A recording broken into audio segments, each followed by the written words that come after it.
Why do I choose to start a clothing brand?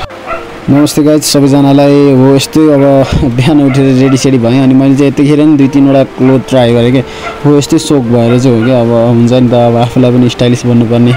अनि आउने बित्तिकै तास खेल्ने भनेर बस्न थाले केटाहरू अनि हाम्रो घरमा चाहिँ अब लाइक ठुलो भनेको हजुरबा पनि हुनुहुन्छ त्यसैले हजुरबा हजुरआमाको टिका लाउनु पर्छ भनेर हामी ठुलोकोमा गयौँ अनि त्यसपछि मैले क्लोथिङ ब्रान्ड स्टार्ट गर्ने चाहना चाहिँ किन राखेँ भने अलि पछि भन्छु हैन अलि चाहिँ ब्लग हेर्दै जाउँ अनि सुरुमा चाहिँ हामीले टिका लायौँ अनि यसो फोटो सेसनहरू पनि गर्ने भनेर बस्यौँ एकछिन भित्रै फोटो सोटो खिच्यौँ अनि भोक लागिसकेको थियो अनि त्यही त हो नि चिउरा मासु तरकारी अलिअलि खायौँ सबैजना बसेर अनि मेन चाहिँ मैले अब क्लोथिङ ब्रान्ड स्टार्ट गर्छु भन्ने कारण त्यही त हो नि मेरो क्लास 1 तराजु लुगा भए पनि हैन अब आफूलाई लुगा छैन जस्तो लाग्छ नि त अनि आफूले नि केही बनाउन सकिन्छ गर्न सकिन्छ भनेर चाहिँ मैले क्लोथिङ ब्रान्ड स्टार्ट गर्न खोजेको हो हैन आफूलाई पनि हुन्छ भनेर हो क्या किन झुट भन्नु अब त्यही हो अनि यसो ढुल्नु मलाई चाहिँ घरमा बस्न एकदम झ्याउ लाग्ने तास खेल्न पनि ब्लकै नलाग्ने अनि त्यसैले मन्दिर सन्दिर गएँ हैन अनि यसो भाइरल प्लटिङ हावा खान गएँ अनि त्यहाँनिर